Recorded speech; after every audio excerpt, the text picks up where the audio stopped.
The text message appeared on Adrian Valente's phone at 2:47 a.m. He locked me in the bathroom. Please help. A wrong number from a stranger he'd never met. A terrified woman named Maya Bennett, trapped with a man who wanted her dead. Adrian could have ignored it. He could have called the police. Instead, the most feared crime boss in Chicago remembered the sister he couldn't save, grabbed his gun, and drove into the night to rescue a woman whose voice reminded him why some debts can never be repaid. The phone buzzed against the mahogany desk with an insistence that cut through the silence of Adrian Valente's office like a blade. He didn't look up immediately. At 42, Adrian had learned that most things demanding attention at ungodly hours fell into two categories: problems that would solve themselves by morning, or problems that required bodies to disappear. Either way, they could wait until he finished reviewing the ledger spread before him. The phone buzzed again, then again. Adrian's jaw tightened. His dark eyes, the kind that made grown men stammer and look away, lifted from the columns of numbers that represented his empire. Money laundering operations through 3 legitimate businesses, protection rackets that stretched across Chicago's South Side, gun running that connected him to suppliers in 5 states. All of it documented in code, only he and his accountant understood. The phone screen illuminated with another message. Finally, Adrian reached for it, expecting Marco or Vincent with news about the shipment coming through the ports. What he saw instead made him freeze. No number. He locked me in the bathroom. Please help. Adrian stared at the words. Wrong number. Had to be. He started to set the phone down when it buzzed again. Unknown number. Please. I don't know who you are, but he has a gun. Unknown number. He's going to kill me. Adrian's thumb hovered over the screen. Every instinct he'd honed over 20 years in this life screamed at him to ignore it. This wasn't his problem. Some stranger's domestic situation had nothing to do with him. He had enough complications without adding someone else's desperate crisis to the list. Unknown number. I can hear him breaking the door. His sister's face flashed through his mind. 17 years old, hiding in a closet while her boyfriend raged through the apartment. Adrian had been in a meeting. By the time he got the call, by the time he arrived, he was already too late. The image of her broken body was seared into his memory like a brand he could never remove. Adrian's fingers moved before his brain could stop them. Adrian, where are you? The response came immediately. Unknown number. I don't know you. Adrian, I know. Where are you? Address now. Unknown number. Why would you help me? Adrian, because I didn't help someone else once and she died. Address. There was a pause that felt like an eternity. Adrian stood, already moving toward the door. His hand found the gun holstered at his side. A Glock 19, familiar as his own heartbeat. Unknown number. 2847 West Harrison Street, apartment 4B. Unknown number. Please hurry. Adrian was already out the door, taking the stairs 2 at a time down from his office above the club. The music from below pounded through the walls, bass and bodies, and the smell of expensive liquor. His kingdom, his world. He was leaving it behind for a stranger, based on a wrong number and a memory that wouldn't let him rest. Boss, Marco looked up from the bar as Adrian strode past. Where are you going? I'll be back. Adrian's voice cut through the question like a guillotine. No explanation, no time. The night air hit him like a slap as he pushed through the exit into the alley where his car waited. A black Audi R8. Fast, inconspicuous enough in the dark, and powerful enough to get him across the city in minutes. Adrian slid behind the wheel, and the engine roared to life. 2847 West Harrison. He knew the area. Not great, not terrible. Working-class apartments where people minded their business and didn't ask questions. The kind of place where screams might go unnoticed or unreported. Adrian's phone buzzed again as he tore through a red light, the city blurring past his windows. Unknown number. He's almost through the door. His foot pressed harder on the accelerator. The speedometer climbed 60, 70, 80 through the empty Chicago streets. He wove through the sparse late-night traffic with the precision of someone who'd fled crime scenes and outrun cops more times than he could count. Adrian, hold on. 5 minutes. Unknown number. I'm scared. Something cracked in Adrian's chest. 3 words. Simple, honest. The same words his sister had whispered into her phone before the line went dead. 4 minutes. He ran another red light, narrowly missing a taxi. The driver's horn blared behind him, but Adrian didn't slow. Couldn't slow. The city passed in fragments.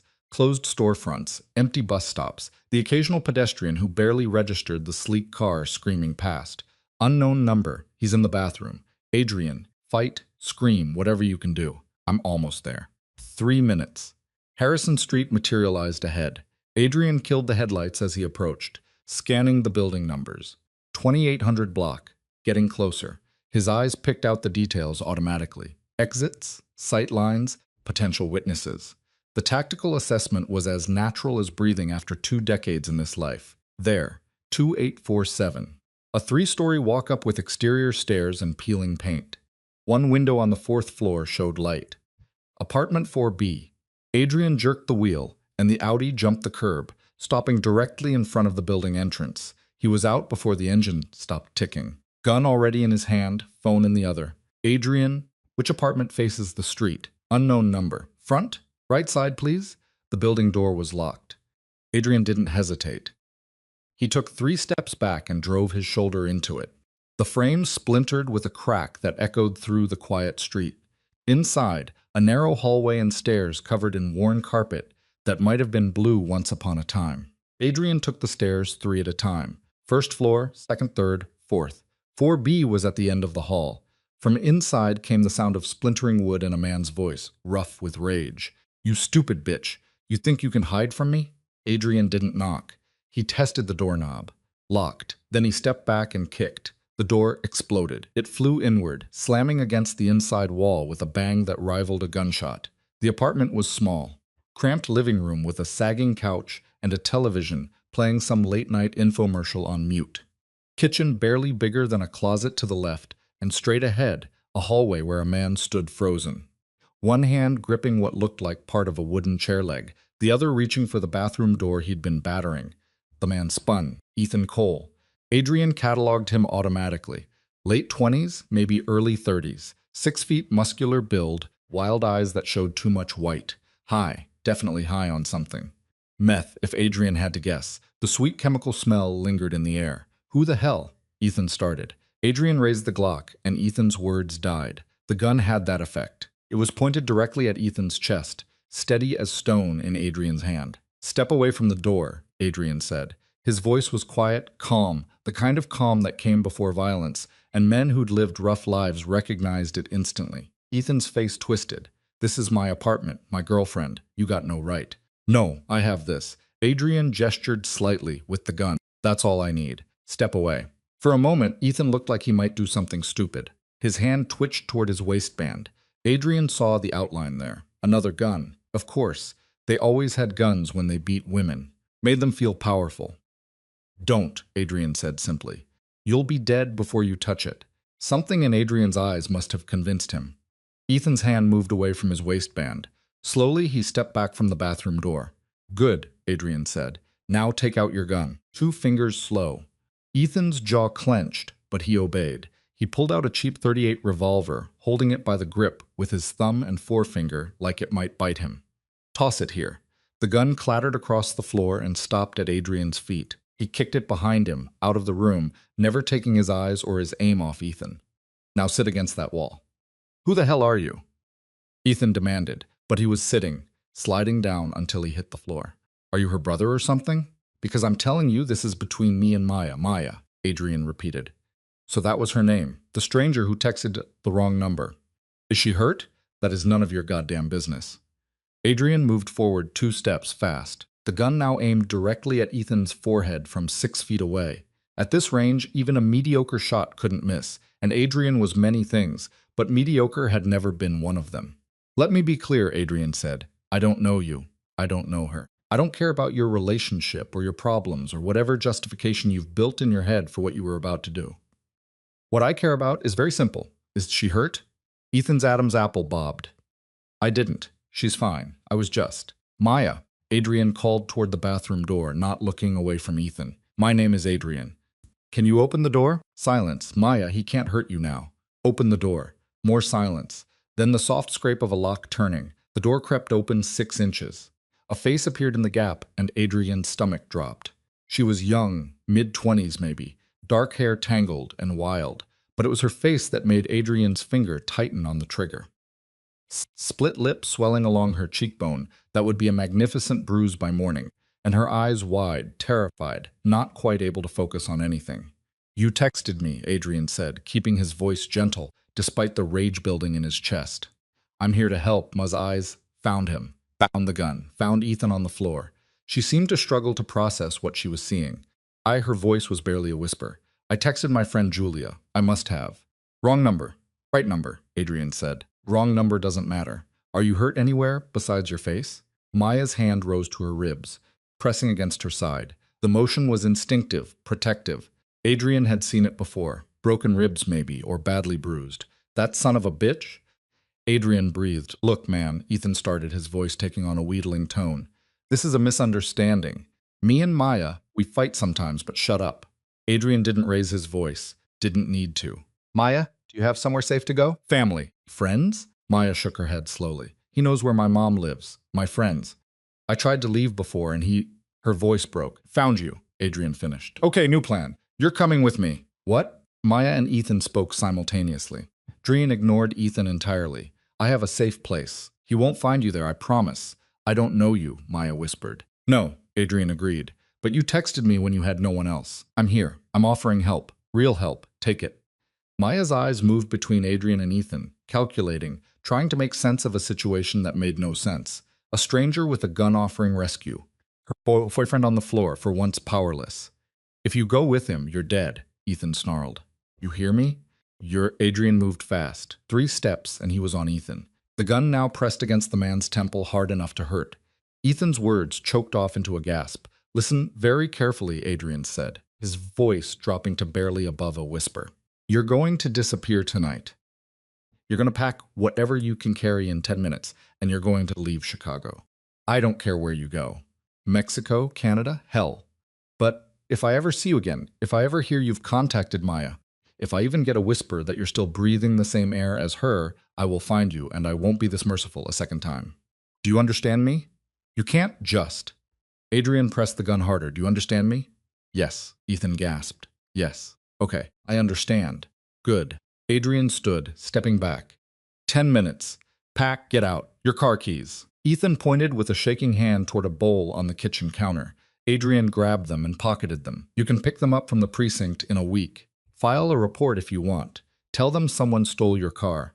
I'm sure they'll care deeply. The sarcasm dripped like acid. He turned back to Maya. She was still in the bathroom doorway, frozen like a deer in headlights. Do you need anything from here? Adrian asked her. Clothes, medication, anything. Maya's eyes swept the apartment and something in her expression hardened. No, nothing. I don't want anything from this place. Then let's go. Maya stepped out of the bathroom fully, and Adrian saw she was wearing pajamas, thin cotton pants and a tank top, barefoot. She'd been getting ready for bed when this started. Wait. Adrian shrugged out of his jacket, a heavy black leather thing that cost more than most people made in a month, and held it out. It's cold. Maya took it with trembling hands and wrapped it around herself. It swallowed her small frame, the sleeves hanging past her fingertips. Adrian kept the gun trained on Ethan as he guided Maya toward the door. She moved like a ghost, silent and insubstantial, her bare feet making no sound on the cheap carpet. 10 minutes, Adrian reminded Ethan as they reached the door. Then I make a call and this place gets torched. Your choice, if you're still in it. He wouldn't actually. Arson was messy and attracted too much attention, but Ethan didn't need to know that. They made it to the stairs. Maya was shaking so hard Adrian could hear her teeth chattering. Shock, probably. Adrenaline crash. He'd seen it before in soldiers and criminals and victims all the same. Easy, he murmured. One step at a time. You're doing fine. Why? Maya's voice was small. Why did you come? Adrian paused on the second-floor landing. The question deserved an answer, even if he didn't fully understand it himself. I had a sister, he said quietly. She sent me messages like yours once. I didn't get there in time. So, when I saw your texts, he trailed off. Maybe I'm trying to rewrite history. Maybe I'm just tired of being too late. They reached the ground floor and walked through the broken door into the night air. Maya stopped when she saw the Audi. That's your car? Yes. She swallowed hard. Are you going to hurt me? The question hit Adrian like a physical blow. Of course she would ask that. The strange man with a gun had just broken into an apartment and was taking her to an unknown location. For all Maya knew, she was trading one monster for another. No, Adrian said firmly. He holstered his gun, holding both hands up in a gesture of peace. I swear to you on everything I have, I will never hurt you. You can leave whenever you want. Right now, if you want. But I'm offering you safety. Real safety. A place where men like him can't reach you. Maya studied his face in the dim streetlight. Whatever she saw there must have satisfied something, because she nodded slowly. Okay, she whispered. Okay. Adrian opened the passenger door and Maya slid inside. He closed it gently and walked around to the driver's side. As he started the engine, he saw Ethan in the fourth-floor window watching. Their eyes met across the distance, and Adrian's gaze promised every word he'd spoken. Then he pulled away from the curb and drove into the night with a stranger named Maya, and a decision that would change everything. They drove in silence for 15 minutes. Adrian navigated through the quiet streets, heading north toward the lake and the part of the city where his world existed. Maya sat perfectly still, staring out the window at the passing lights. She hadn't spoken since getting in the car. You can put on music if you want, Adrian offered. Or heat, whatever you need. Who are you? Maya asked instead. Really? Adrian considered how much to tell her. The truth would probably send her running, but lies had never been his style, and something about this entire situation demanded honesty. My name is Adrian Valente, he said. I run several businesses in Chicago. Some legal, some less so. Less so, Maya repeated. You mean illegal? Yes. Like what? Drugs? No drugs, Adrian said firmly. I don't touch that, but I handle other transactions. Security, acquisitions, problem solving. Problem solving with guns sometimes. Maya went quiet again. Adrian could practically hear her thinking, processing, trying to figure out what kind of man she was with. Are you in the Mafia? She asked finally. Adrian almost smiled. The Mafia isn't what it used to be. Most of the old families are gone or legitimized. What's left is complicated. Let's just say I have significant influence in certain circles. So, yes, Maya said. You're a criminal. Yes, Adrian admitted. I am. And you want me to stay in a criminal's apartment? Penthouse, Adrian corrected automatically, then winced. Sorry, that's what I'm offering. Maya turned to look at him for the first time since they'd gotten in the car. Her face was a map of pain, physical and otherwise. Why? She asked. You don't know me. I'm nobody. Why risk anything for somebody like me? You're not nobody, Adrian said quietly. And I told you I couldn't save my sister. Maybe I can save you. That's not your job. Maybe it should be. They pulled into the underground garage of a luxury high-rise overlooking Lake Michigan. Adrian's space was marked with his name right next to the elevator. He parked and killed the engine. This is me, he said. But Maya, I meant what I said. You can leave. I'll take you anywhere you want to go. Police station, shelter, another city, whatever you need. No strings, no debt. I just can't take you back to that apartment. Maya looked at the elevator, then back at Adrian. Her hand unconsciously touched her swollen cheek. How long? She asked. How long what? How long can I stay? As long as you need, Adrian said. Week, month, year, until you feel safe again. I haven't felt safe in 3 years, Maya whispered. Adrian's jaw clenched. 3 years. This Ethan had been terrorizing her for 3 years. Then it's time that changed, he said. Come on. They took the elevator to the top floor. Adrian's penthouse took up the entire level. 4,000 square feet of art hardwood, floors floor-to-ceiling windows, and furniture that cost more than most cars. It was beautiful and cold and impersonal. Adrian had never thought about that before, but seeing it through Maya's eyes, he suddenly recognized it for the sterile space it was. Maya stood in the entryway, still wrapped in his jacket, looking around like she'd stepped into another world. Guest room is down that hall, Adrian said, pointing. Second door, bathroom attached. I'll find you some clothes to sleep in. I don't understand this, Maya said. Any of this. Why you're being kind to me. Adrian met her eyes. Maybe because no one was kind to my sister when she needed it. Maybe because I'm tired of being the villain. Maybe because it's 3 a.m. and I acted on impulse. Does the reason matter? Maya's eyes filled with tears. She blinked rapidly, trying to force them back. Hey, Adrian said softly. You're safe now. That's all that matters. The tears fell anyway. Maya's face crumpled and she wrapped her arms around herself, sobbing with the kind of pain that came from 3 years of holding everything inside. Adrian stood there awkwardly, unsure what to do. He'd faced down armed men without flinching, but a crying woman undid him completely. I'm sorry, Maya gasped. I'm sorry. I don't mean to. Don't apologize, Adrian said firmly. You have nothing to be sorry for. He guided her to the couch, and Maya collapsed onto it, still crying. Adrian found a box of tissues and set them beside her, then retreated to give her space. He walked to the kitchen and filled a glass with water, added ice, brought it back. Drink, he said, slow sips. Maya obeyed, her hands shaking so badly that water sloshed over the rim. Adrian watched her and felt something crack wider in his chest. This woman, this stranger, had been living in terror for 3 years while the world went on around her, while he'd built his empire and counted his money and convinced himself he was untouchable. Thank you, Maya whispered, for coming, for helping, for everything. You don't have to thank me, Adrian said. Just get some rest. We'll figure everything else out in the morning. He showed her to the guest room, a space he'd furnished but never used. Maya stood in the doorway, looking at the queen bed with its pristine white linens. I'll find you something to wear, Adrian said. Be right back. He went to his own room and rifled through his drawers.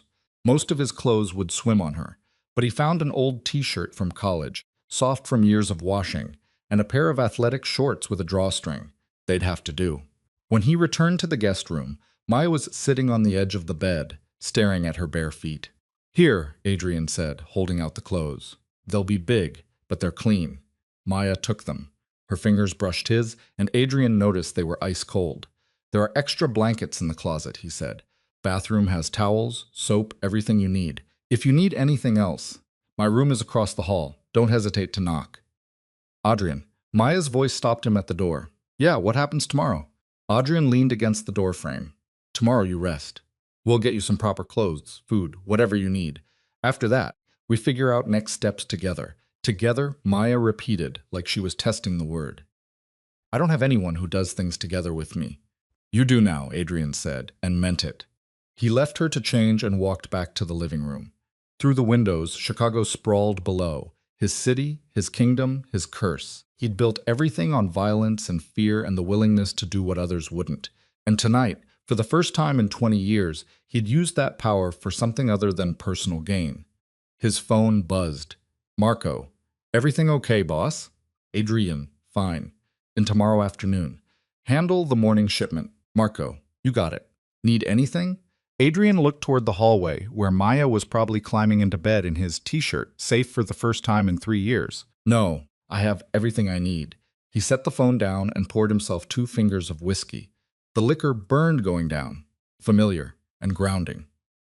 Outside, the first hints of dawn were touching the horizon, purple and gold, streaking across the lake. Adrian drank and wondered what the hell he'd just done. In the guest room, Maya lay in the darkness, wearing a stranger's clothes in a stranger's home.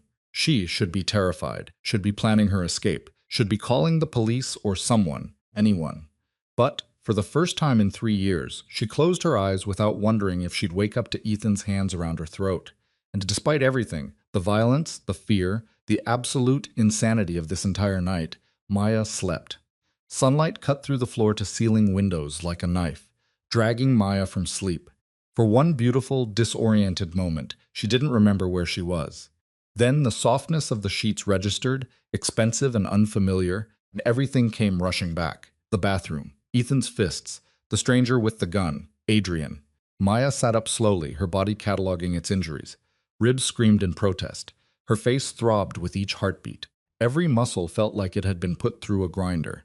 She looked down at herself. Oversized t-shirt, borrowed shorts, bare feet on plush carpet, and tried to make sense of how her life had become unrecognizable in the span of 6 hours. The clock on the nightstand read 11:47 a.m. She'd slept for 8 hours straight. 8 hours without waking in terror. Without Ethan's weight pressing her into the mattress. Without the constant calculation of how to make herself smaller, quieter, less likely to set him off. Maya stood on shaking legs and walked to the window. Chicago stretched below in brilliant daylight.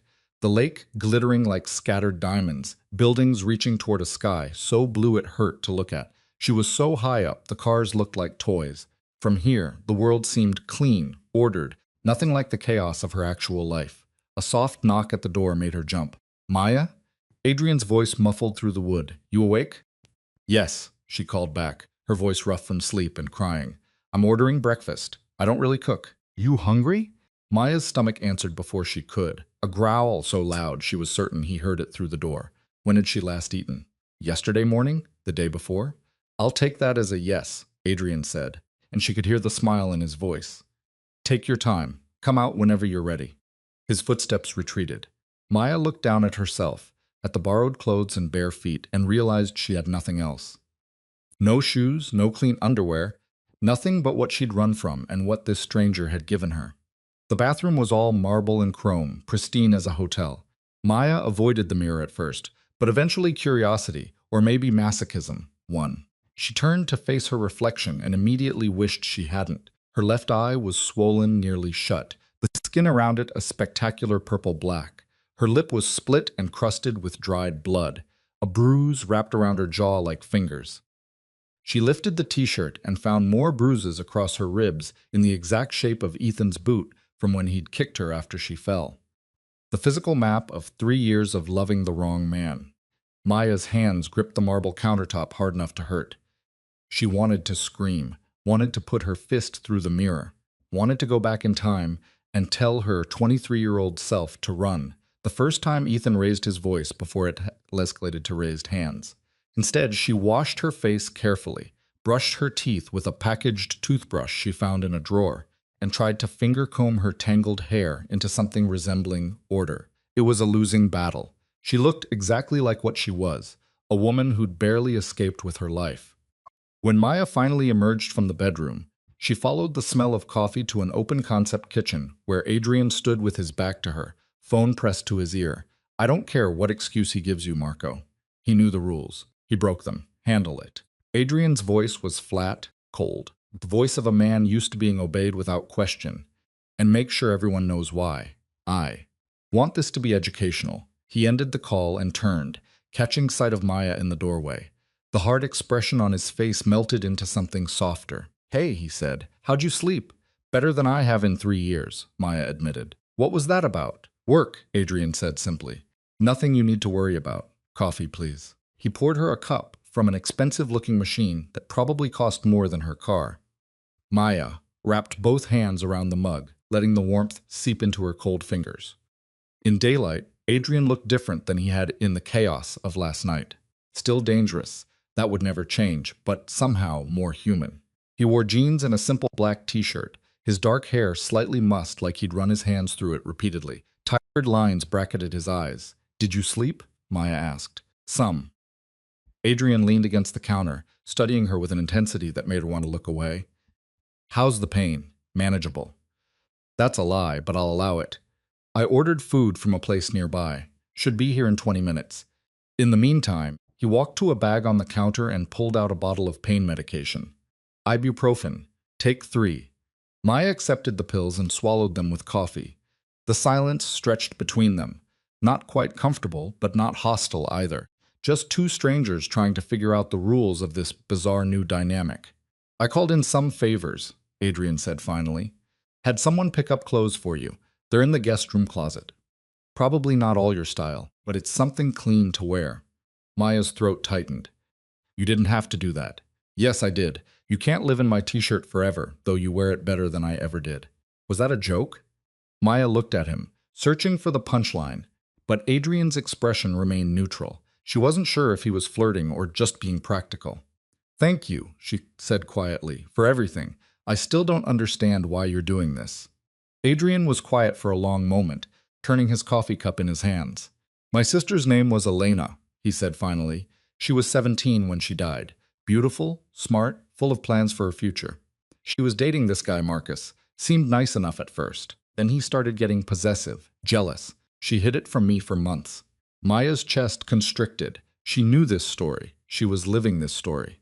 One night she called me, Adrian continued, his voice carefully controlled.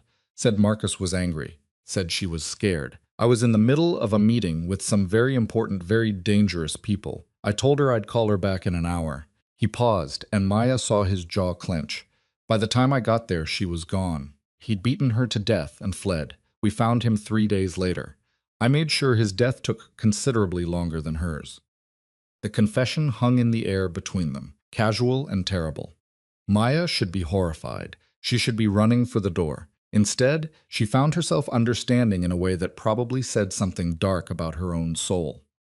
I'm sorry, Maya whispered. So am I, Adrian said. Every day. So when I saw your messages last night, Saw that same fear in your words. I couldn't ignore it. Wouldn't.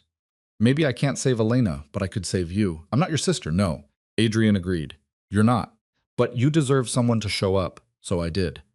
The doorbell rang, cutting through the heavy moment. Adrian moved to answer it, returning with several bags of food that smelled incredible. Maya's stomach growled again, louder this time. When did you last eat? Adrian asked, unpacking containers onto the kitchen island. I don't remember. His expression darkened, but he didn't comment. Instead, he laid out a feast. Eggs Benedict, fresh fruit, pastries, bacon, hash browns. Enough food for 4 people. I wasn't sure what you liked, he said, so I got everything. They ate in silence at first, Maya trying not to shovel food into her mouth despite her hunger. Adrian pushed containers toward her whenever she slowed down, saying nothing but clearly wanting her to eat more. It was strange and intimate, and nothing like the meals she'd had with Ethan, where every bite was monitored, every calorie commented on. Can I ask you something? Maya said finally, setting down her fork. Anything. What exactly do you do? You said you run businesses. What kind? Adrian leaned back in his chair, considering how much to tell her. I own a nightclub downtown. Completely legitimate. Makes good money. Pays taxes. I also own a security consulting firm that provides protection services to people and businesses who need it. And the illegitimate stuff. I facilitate transactions between parties who prefer to avoid legal channels. I resolve disputes. I collect debts. I make problems disappear. You're a mob boss, Maya said flatly. That's a very dramatic way of putting it. But essentially, yes. Though the organizational structure is much looser than you'd think. No formal hierarchy, just a network of people who owe me favors or fear me enough to cooperate. And the people who don't cooperate. Adrian's eyes went cold. They learned to. Maya should be terrified. This man had killed people, probably many people. He'd admitted to torturing his sister's killer. He was offering her safety while simultaneously being the kind of person mothers warned their daughters about. But Ethan had been a normal guy with a normal job, and he'd put her in the hospital twice. Adrian was a criminal who'd driven across the city at 3 a.m. to save a stranger. I want to see my mom, Maya said suddenly. Let her know I'm okay. She'll be worried when she can't reach me. Adrian's expression shifted, became cautious. Does Ethan know where she lives? Yes.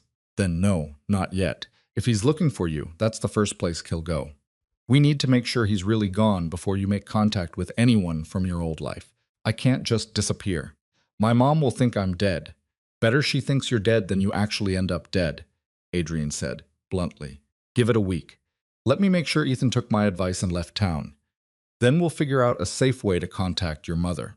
Maya wanted to argue, but the logic was sound, even if she hated it. Her mother would be frantic, would probably file a missing persons report, would definitely blame herself somehow, because that's what her mother did, took responsibility for everything that went wrong in Maya's life. A week, Maya said. Then I call her whether Ethan's gone or not. A week, Adrian agreed. They finished breakfast in a silence that felt heavier now. Maya helped clean up despite Adrian's protests, needing something to do with her hands. As she was rinsing dishes, her phone buzzed in the pocket of the borrowed shorts.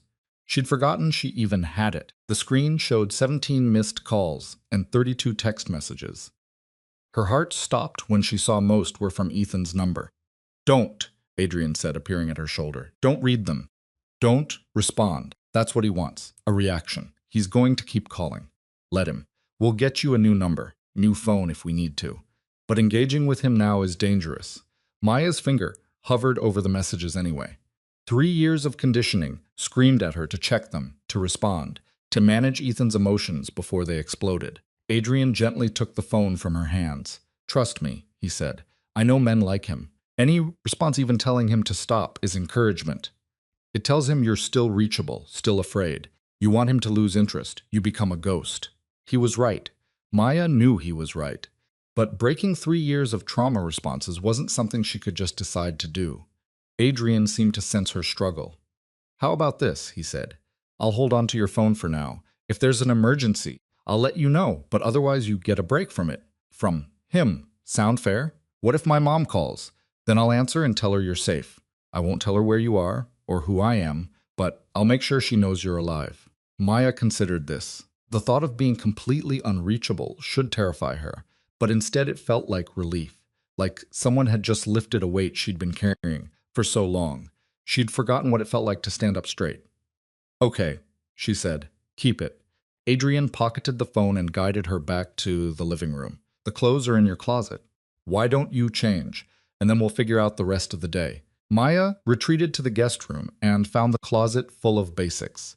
Jeans, t-shirts, sweaters, underwear still in packages, even shoes in approximately her size. Everything was simple and practical and clearly chosen by someone who had no idea what her style was, but wanted to cover all the bases. It was perfect. She dressed slowly, her ribs protesting every movement. Dark jeans that fit reasonably well, a soft gray sweater, socks, and sneakers. Looking at herself in the mirror, she looked almost normal, almost like a woman who had her life together instead of one who'd fled her apartment in the middle of the night. When she returned to the living room, Adrian was on his phone again, speaking in low tones. He ended the call when he saw her. You look better, he said. I look human. That too. He stood, grabbing a jacket from the back of the couch. I need to go into the office for a few hours. Handle some things I can't delegate. You'll be safe here. The building has excellent security, and no one gets past the front desk without clearance. What am I supposed to do? Whatever you want. Watch TV. Read. There's a library down the hall. Sleep more if you need it. He hesitated. Just don't leave the building. Not yet. Not until we're sure. Maya nodded, understanding the unspoken concern. Ethan might be looking for her. Might be angry enough to do something stupid. I'll be back by dinner, Adrian said. If you need anything, call me. He handed her a different phone, a simple smartphone. It's clean. My number's already programmed in. He left before Maya could ask what clean meant, though she suspected it had something to do with being untraceable. She was alone in the penthouse with nothing but time and her thoughts, a dangerous combination. Maya explored first, needing to understand the space. The library Adrian mentioned was actually a study with floor-to-ceiling bookshelves filled with everything from classic literature to business texts to surprisingly poetry. She pulled out a volume of Pablo Neruda and carried it to the window seat overlooking the lake. But she couldn't focus on the words. Her mind kept circling back to the impossibility of her situation. Yesterday, she'd been Maya Bennett, waitress and victim, trapped in an apartment with a man who'd convinced her she deserved every bruise. Today, she was Maya Bennett, house guest of a mob boss, wearing clothes Lowe's he'd bought her, and drinking his expensive coffee while he went off to do illegal things she couldn't even imagine. The absurdity should be funny. It wasn't. Her new phone rang, making her jump. Adrian's name on the screen. Hello, just checking in, Adrian said. You okay? I'm fine. You've been gone 20 minutes. I know. Just wanted to make sure. Something in Maya's chest loosened at the concern in his voice. I'm really okay. Go handle your business. Call if you need anything. I will. She hung up and returned to the window to the view of a city where she was both safer and more lost than she'd ever been. Her old phone, the one Adrian had taken, buzzed again from wherever he'd put it. Ethan probably still calling, still demanding, still not understanding that for the first time in 3 years, Maya wasn't listening. Adrian returned 6 hours later with takeout containers and a tension in his shoulders that hadn't been there that morning. Rough day?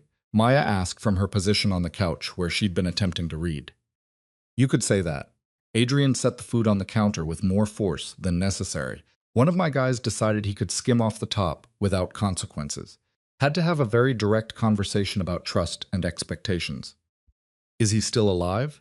Adrian looked at her sharply, then seemed to realize she was serious. Yes, broken hand, intact life. I'm not a monster, Maya. I didn't say you were. You were thinking it. I was thinking, Maya said slowly, that you've killed people. You told me you killed the man who murdered your sister. You threatened to kill Ethan. So the question of whether someone's still alive after crossing you seems fair. Adrian exhaled and ran a hand through his hair. You're right. That's fair. For the record, I don't kill casually. Only when absolutely necessary, and only people who've earned it through their own actions. Like Marcus. Like Marcus, Adrian agreed, and I'd do it again without hesitation. They stared at each other across the kitchen, something unspoken passing between them. Maya should be horrified by his casual admission of murder. She should be planning her escape. Instead, she found herself understanding the dark logic of it. Ethan had put her in the hospital twice, had nearly killed her last night. If someone had done to him what Adrian did to Marcus, Would she have mourned, or would she have felt relieved? I brought Thai food, Adrian said, breaking the tension. Assumed it was safe since most people like Thai. They ate at the dining room table this time, a massive thing that could seat 12, but felt intimate with just the two of them at one end. Maya picked at her pad thai while Adrian worked through his green curry with methodical efficiency. Tell me about you, Adrian said suddenly. Not the trauma, not Ethan. You. Who were you before all this? Maya set down her fork, surprised by the question. I don't know if I remember anymore. Try. She thought back, reaching past 3 years of fear and violence to the girl she'd been at 23. I wanted to be a teacher, she said slowly. Elementary school. I loved kids. Loved the idea of shaping young minds and making a difference. Why didn't you? I met Ethan in my last year of college. He was charming, attentive, said all the right things. After graduation, he convinced me to move in with him instead of applying for teaching positions. Said he'd support us while I figured things out. Oh. Then figuring things out became taking care of the apartment. Then it became getting a waitressing job to help with bills. Then it became survival, Adrian finished. Yeah. Maya's voice was barely a whisper. Survival. You could still teach after this, after you're safe.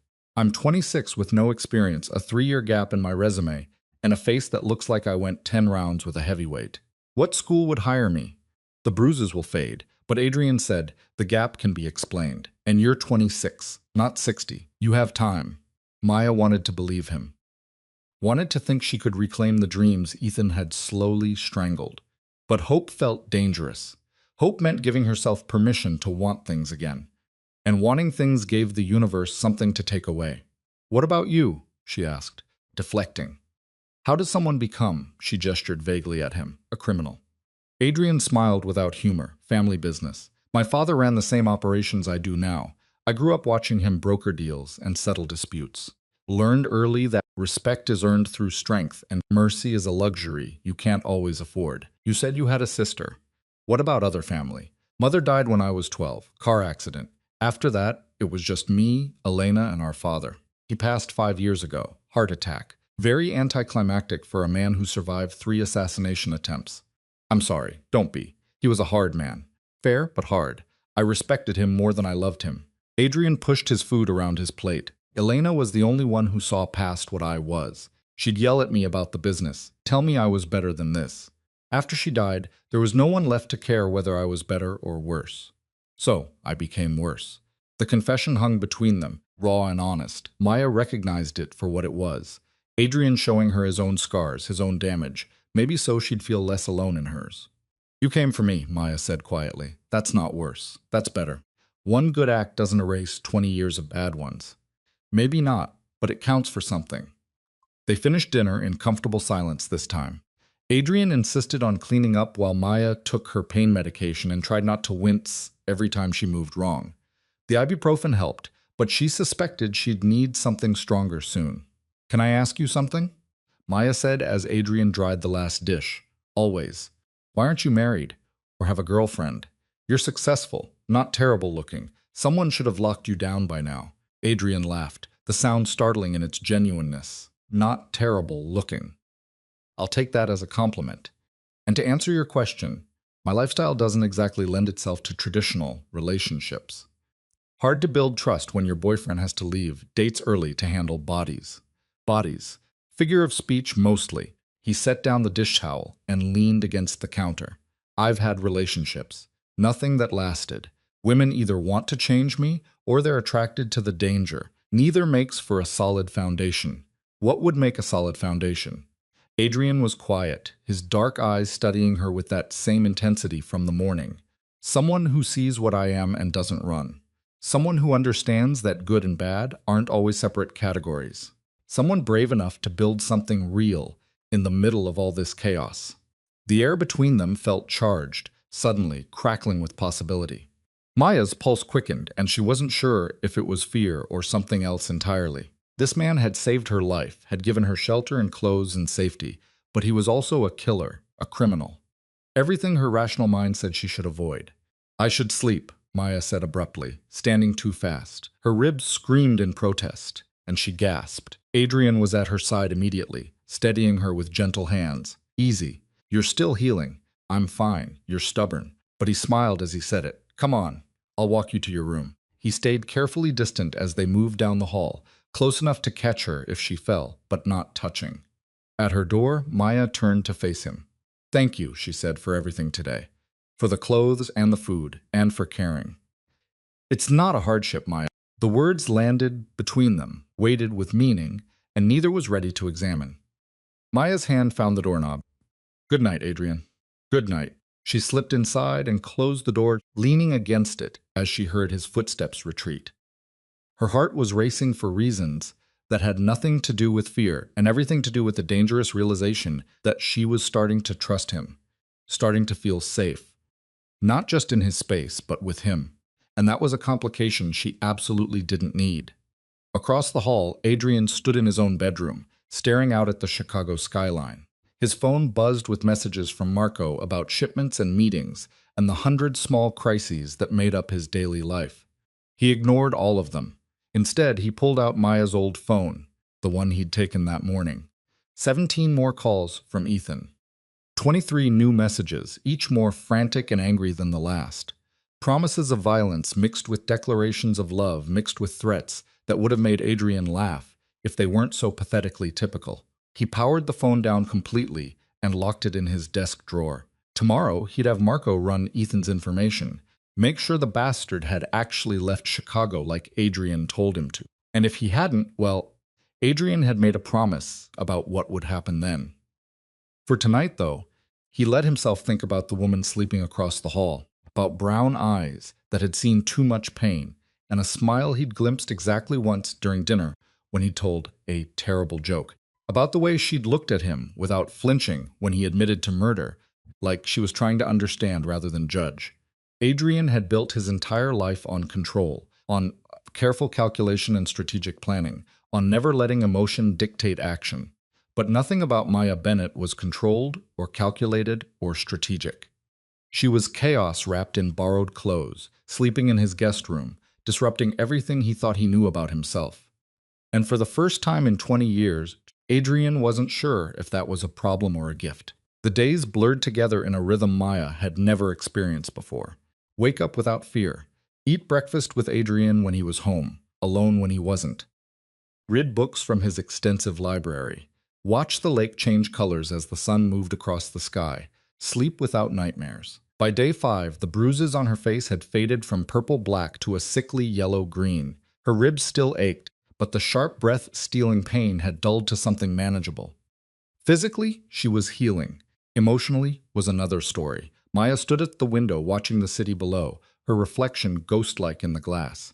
Behind her, Adrian was on yet another phone call, his voice a low rumble. She'd learned to tune out. Something about his shipment and payment terms and people who were testing his patience.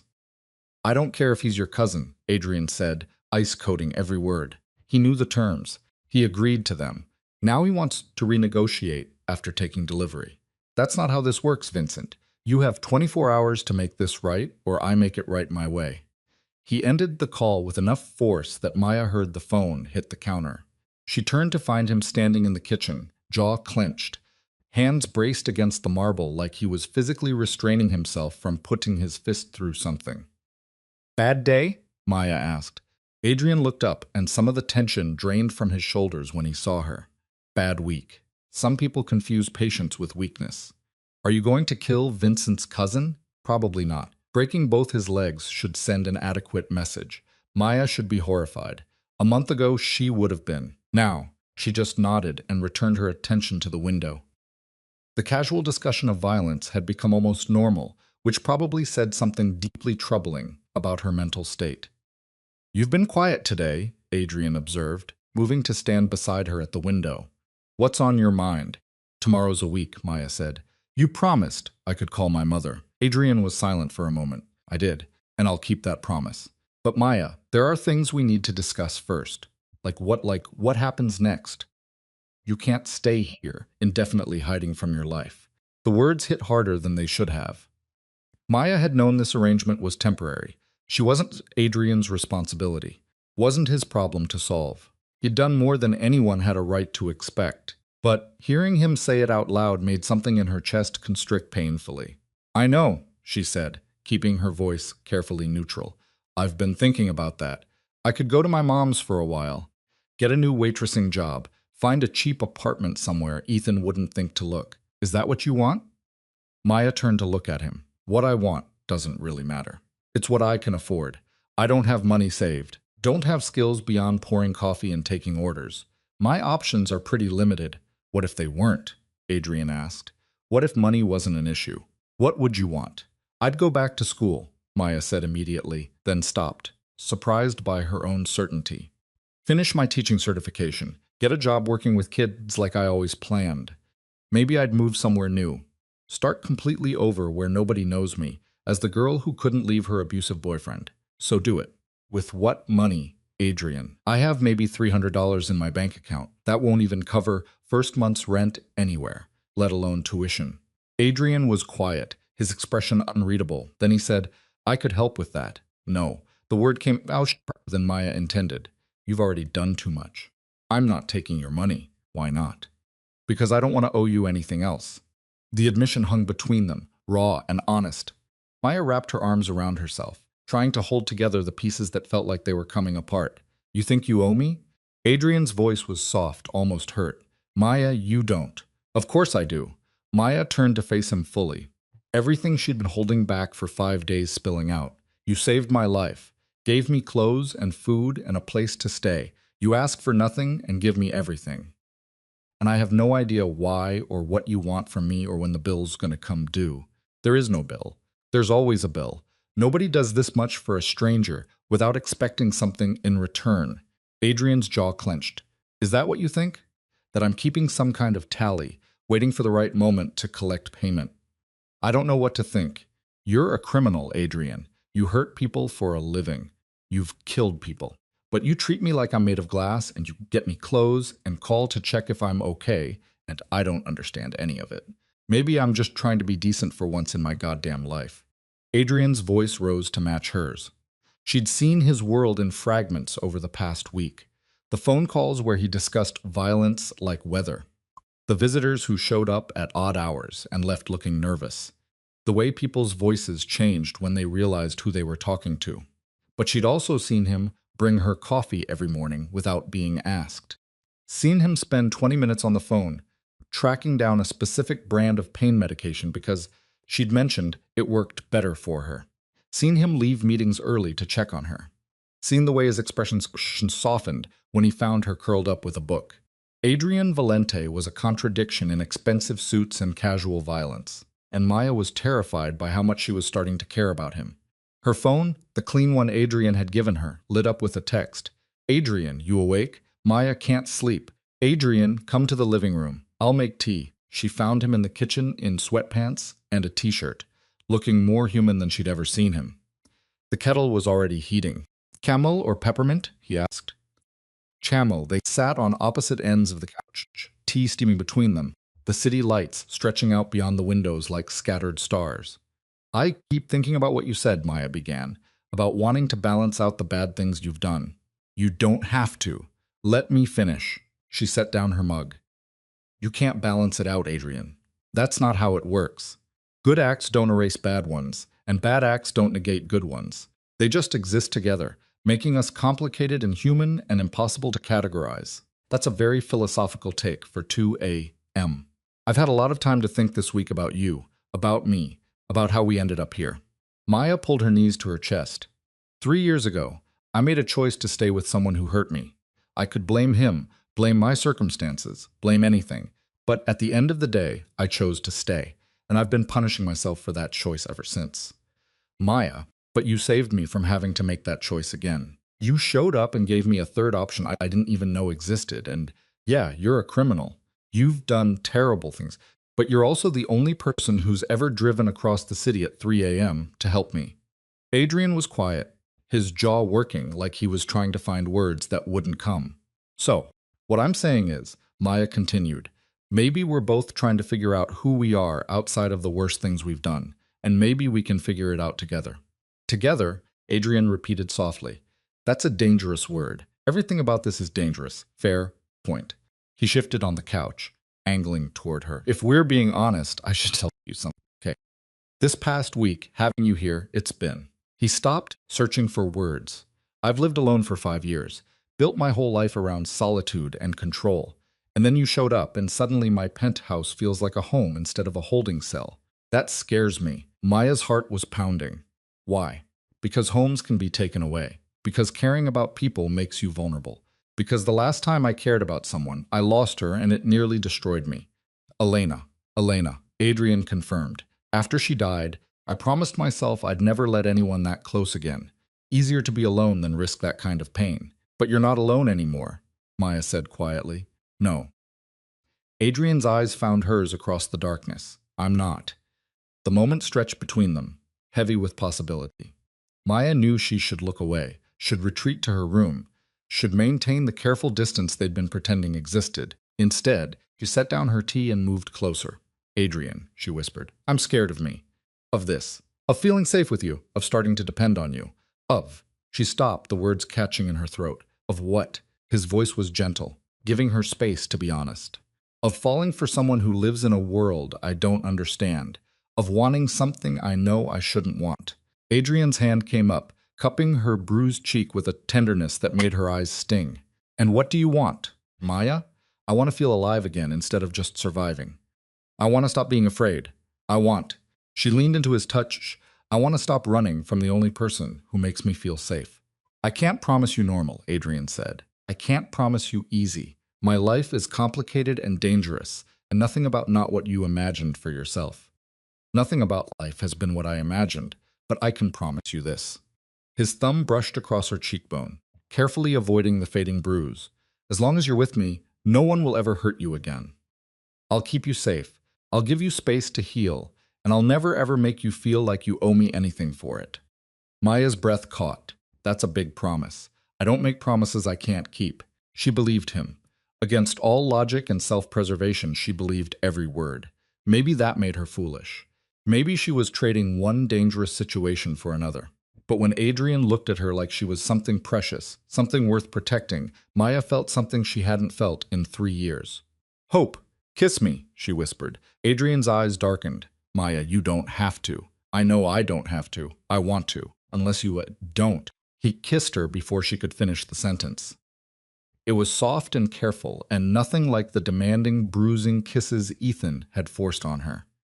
Adrian kissed her like she might break, like she was valuable beyond measure, like he had all the time in the world to learn what made her sigh. Maya's hands found his hair, pulling him closer. Adrian's arms wrapped around her waist, careful of her healing ribs. The kiss deepened slowly. A question and an answer and a promise all at once. When they finally broke apart, both breathing hard, Adrian rested his forehead against hers. This changes things, he said. I know my world is dark, Maya, violent. I can't shield you from all of it. I'm not asking you to. I'm asking you to let me choose for myself. And I choose this. I choose you. Adrian pulled back enough to look at her, his dark eyes searching hers. You're sure? I've never been more sure of anything. He kissed her again, and this time there was less restraint in it. Maya let herself get lost in the feeling of being wanted without fear, desired without pain. Adrian's hand stayed respectful, never pushing, always asking permission with each new touch. It was Maya who finally pulled back reluctantly. I should sleep, she said. It's late and I have to call my mom tomorrow. Right, your mom. Adrian looked almost dazed about what just happened. Don't, she said, pressing a finger to his lips. Don't overthink it. Don't talk yourself out of it. We can figure out the complications tomorrow. For tonight, just let this be simple. Nothing about this is simple. Then let's pretend it is. Adrian caught her hand, pressing a kiss to her palm. Good night, Maya. Good night. She made it to her bedroom door before turning back. Adrian was still on the couch, watching her with an expression she couldn't quite read. Adrian. Yeah. Thank you for making me feel human again. His smile was soft and genuine, and did dangerous things to her heartbeat. Thank you for giving me a reason to be better. Maya closed the door and leaned against it, one hand pressed to her lips where she could still feel the ghost of his kiss. She was falling for a mob boss, a man who hurt people for a living, a man who'd killed and threatened and lived in moral gray areas she'd never imagined existed. She was falling for him, and she didn't want to stop. The next morning, Maya woke to the smell of coffee and the sound of Adrian's voice drifting from the kitchen. She dressed quickly in jeans and a sweater, finger-combed her hair, and tried not to think too hard about what had happened the night before.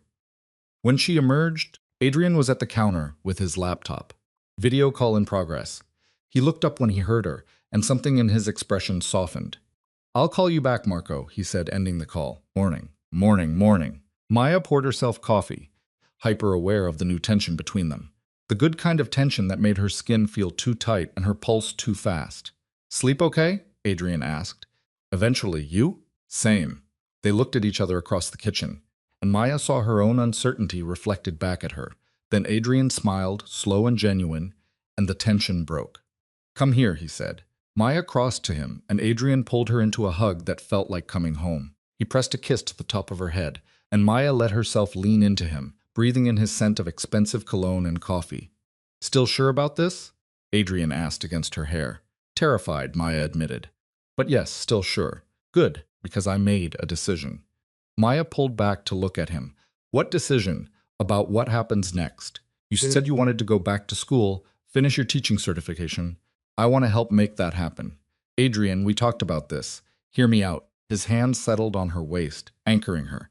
"Not a handout, an investment. You go to school, get your degree, start your new life. Once you're working, once you're stable, you pay me back. No interest, no timeline, just a loan between." He hesitated.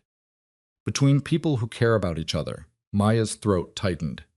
"You do that, I'd do anything for you." The words hung between them, weighted with meaning.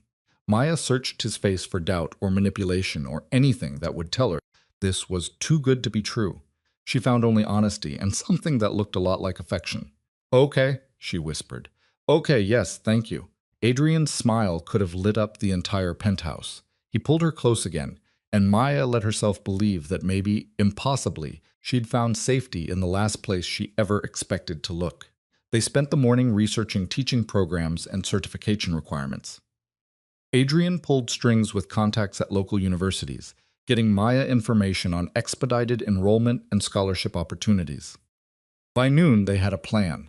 By evening, Maya had applications submitted to 3 programs. Now, Adrian said, closing his laptop with satisfaction, "Time to call your mother." Maya's stomach dropped. She'd been dreading this all day. Her mother would be frantic, would have questions Maya couldn't answer, would want details she couldn't give. "I don't know what to say to her," Maya admitted. "Tell her you're safe. Tell her you left Ethan. Tell her you need time. That's all she needs to know." Maya picked up the phone with shaking hands. Adrian squeezed her shoulder once, then retreated to give her privacy, but she caught his hand before he could leave. "Stay," she said. "Please, always." Maya dialed her mother's number and waited through 3 rings before a frantic voice answered. "Maya, Maya, is that you? Oh my God, where have you been? I've been calling and calling." "Mom, I'm fine," Maya interrupted. "I'm safe, I'm okay." "Fine. You're fine, Maya. I filed a missing persons report. The police have been looking for you. Ethan said you just vanished, said he came home and you were gone, said he's been worried sick." "Mom, stop." Maya's voice was firm. "Ethan's lying. I left him. I left because he was hurting me, and I couldn't stay anymore." Silence on the other end, then in a much smaller voice.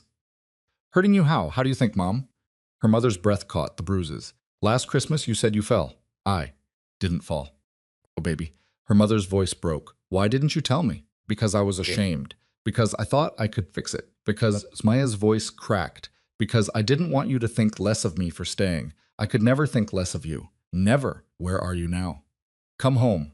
Let me take care of you." "I can't. Not yet. Ethan knows where you live." "He's been here," her mother said, 3 times looking for you. The last time I told him to leave or I'd call the police." Maya's blood ran cold. Adrian's hand tightened on hers, and she knew he'd heard. His expression had gone dangerous, the softness from earlier replaced by something cold and calculating. "If he comes back," Maya said carefully, "you need to call the police immediately. Don't talk to him. Don't let him in. Just call 911. "I will." "But Maya, where are you staying? Let me help." "I'm somewhere safe, Mom, with someone who's helping me get back on my feet. I can't tell you more than that right now, but I promise I'm okay." They talked for another 20 minutes. Maya's mother alternating between relief and worry and barely contained fury at Ethan. When Maya finally ended the call, she felt wrung out and exhausted. "He's been to her house," she said to Adrian, 3 times. I heard Adrian's voice was ice. "I'll handle it." How? By reminding him what happens when he breaks our agreement. Maya saw the violence brewing behind Adrian's eyes and knew she should stop him, should tell him it wasn't worth it, that Ethan wasn't worth it. But part of her, the part that had lived in fear for 3 years, wanted Adrian to handle it, wanted someone to finally make Ethan understand that actions had consequences. Don't kill him, Maya said, but make sure he never bothers my mother again. Adrian's smile was sharp and dangerous. Consider it done. He made 2 phone calls, speaking in low tones Maya couldn't quite hear. When he returned to the living room, his expression had cleared. Vincent's crew owes me a favor, Adrian said. They're in Milwaukee. They'll pay Ethan a visit tonight. Explain very clearly that if he contacts you or your mother again, if he even thinks about coming back to Chicago, the next visit won't be a conversation. Will they hurt him? Probably, but not permanently. Just enough to drive the point home. Maya should feel guilty, should feel something other than grim satisfaction. Instead, she just felt relief that finally, someone was protecting her instead of the other way around. That night, Maya lay awake thinking about how far she'd come in a week. From terrified and trapped to safe and hopeful. From believing she deserved the pain to believing she deserved better. From running from one monster to finding safety with another. Except Adrian wasn't a monster. Not to her. To her, he was the man who'd crossed a city to save a stranger, who'd given her space to heal and clothes to wear, and hope for a future she thought was impossible. To her, he was becoming everything. 3 weeks passed in a blur of normalcy that felt more surreal than the chaos that had preceded it. Maya enrolled in an accelerated teaching certification program that would start in the fall. She met with academic advisors, applied for scholarships, and slowly began to believe that the future she'd abandoned at 23 might still be possible at 26. Adrian's penthouse had stopped feeling like a temporary shelter and started feeling like home. Maya knew where he kept the good coffee, knew which side of the couch he preferred, knew that he took business calls at exactly 9 a.m. and 6 p.m. every day without fail. She learned the rhythm of his world, the visitors who came and went, the hours he kept, the careful balance between legitimate business and the shadows he operated in. They fell into something that looked like a relationship without ever explicitly naming it. Adrian kissed her goodbye before leaving for work. Maya had dinner waiting when he came home. They talked late into the night about everything and nothing, learning each other in the way new lovers do, but they'd never moved beyond kissing. Both of them cautious about pushing too fast into territory that required more trust than Maya had fully rebuilt. It felt perfect. Too perfect. Maya kept waiting for the other shoe to drop. It dropped on a Tuesday. Maya was in the kitchen making lunch when Adrian's phone rang. She'd learned to recognize the different ringtones. Marco was a simple buzz. Business contacts were classical music, and unknown numbers were a harsh digital chirp that always made Adrian's expression harden. This was the harsh chirp, Adrian answered, his voice clipped. Valente. Maya couldn't hear the other side of the conversation, but she watched Adrian's face go from annoyed to dangerous in the span of 3 seconds. His free hand curled into a fist on the counter, knuckles going white. When? He demanded. How many men? And you're certain it was Constantine's crew? Constantine. Maya had heard that name before in passing. Some rival of Adrian's who operated on the north side. They'd maintained an uneasy truce for years, according to Marco, who occasionally discussed business in front of Maya, despite Adrian's glares. Pull everyone back to the club, Adrian ordered. I'm on my way. And Marco, get Maya's detail in place now. He ended the call and immediately started moving, grabbing his jacket and checking the gun holstered at his side with practiced efficiency. What's happening? Maya asked, fear creeping into her voice. Constantine just hit one of my warehouses, took out 3 of my guys, and made off with a shipment worth $500,000. Adrian's voice was cold, all business. This is a declaration of war. War? Maya's stomach dropped. Adrian, what does that mean? It means things are about to get messy. He crossed to her, cupping her face in both hands. Listen to me very carefully.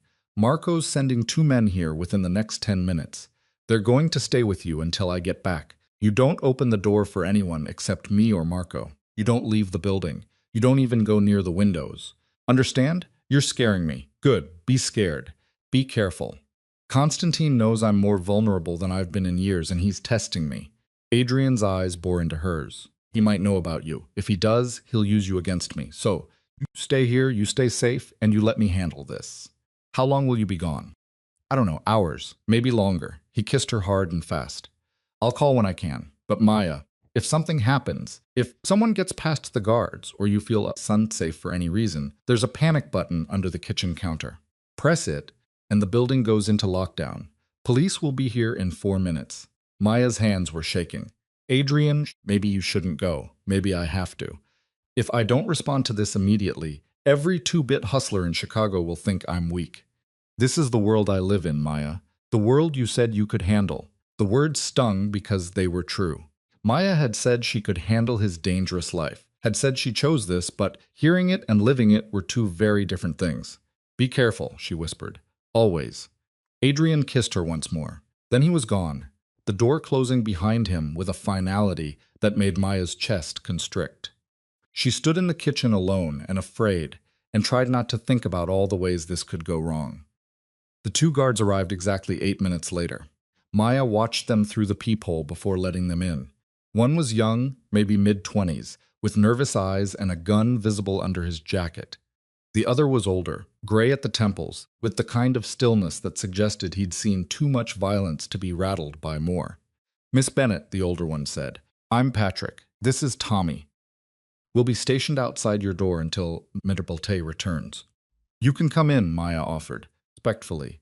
Ma'am, we're more effective in the hallway. You need anything, you let us know.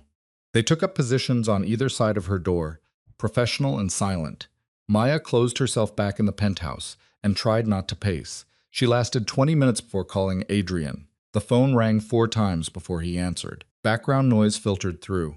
Voices, engines, the general chaos of men preparing for violence. Maya, are you okay? I'm fine. Have to go. He paused. I love you. The line went dead before Maya could respond. She stared at the phone, those 3 words echoing in her head. He loved her. Adrian Valente, criminal and killer, and the man who'd saved her life, loved her, and she'd never said it back. The hours crawled by with excruciating slowness. Maya tried to read, tried to watch television, tried to do anything that would distract her from the images playing in her mind. Adrian bleeding out in some warehouse. Adrian in a shootout with Constantine's men. Adrian dying alone while she sat safe in his penthouse, useless and afraid. At 8 p.m. her phone rang. Not Adrian. Marco. Miss Bennett, I need you to stay calm. Maya's blood turned to ice. Where's Adrian? He's fine, but there's been a complication. Constantine's people grabbed one of our associates. Someone Adrian cares about. They're demanding a meeting. What kind of meeting? The kind where people usually don't walk away. Marco's voice was grim. Adrian's going. He has to, but I need you to understand what that means. There's a very real possibility he might not come back. Then he shouldn't go. Maya was shouting now. She paced the living room like a caged animal. Tell him not to go. Tell him. He won't listen. You know he won't. The man they took, Vincent, he has been with Adrian for 15 years. Adrian is not going to leave him to die, so he'll die instead. Maybe. Probably not. Adrian survived worse. But you should prepare yourself for the possibility. Maya wanted to scream. She wanted to the phone across the room. She wanted to storm out of the penthouse and find Adrian herself. She wanted to drag him back to safety through sheer force of will. Where is this meeting happening? She demanded. Maya, don't. Marco sighed. The old manufacturing district warehouse on Porter Street. But you can't go there. Adrian would kill me if I let you anywhere near. I'm not asking your permission. Miss Bennett, please. Maya ended the call and stood in the center of the living room. Her heart hammered against her ribs. Every logical part of her brain screamed that this was insane. She was a school teacher, not a warrior. She had no business inserting herself into a mob war, but Adrian loved her. He had said those words before walking into what might be his death, and she had never said them back. Maya moved to the bedroom and changed quickly. She put on dark jeans and a black sweater. She found a jacket in Adrian's closet and pulled it on. In the kitchen, she hesitated over the knife blade. Then she grabbed the smallest blade and tucked it into her boot. It was probably useless, but it made her feel slightly less helpless. The panic button under the counter caught her eye. If she pressed it, the building locked down. The guards outside her door would come running. Adrian would know she had left. Maya pressed it anyway. Then she grabbed her phone and headed for the door. Patrick and Tommy turned as she emerged. Both went on alert. Miss Bennett, you need to stay inside, Patrick said. The building is in lockdown, Maya replied. Elevators will be shut down in about 30 seconds, but the stairs still work. Patrick's eyes widened. You pressed the panic button. I did, and I'm leaving. You can either let me go, or explain to Adrian why you physically restrained the woman he is in love with. The two guards looked at each other. Tommy looked like he might actually try to stop her. Patrick just looked resigned.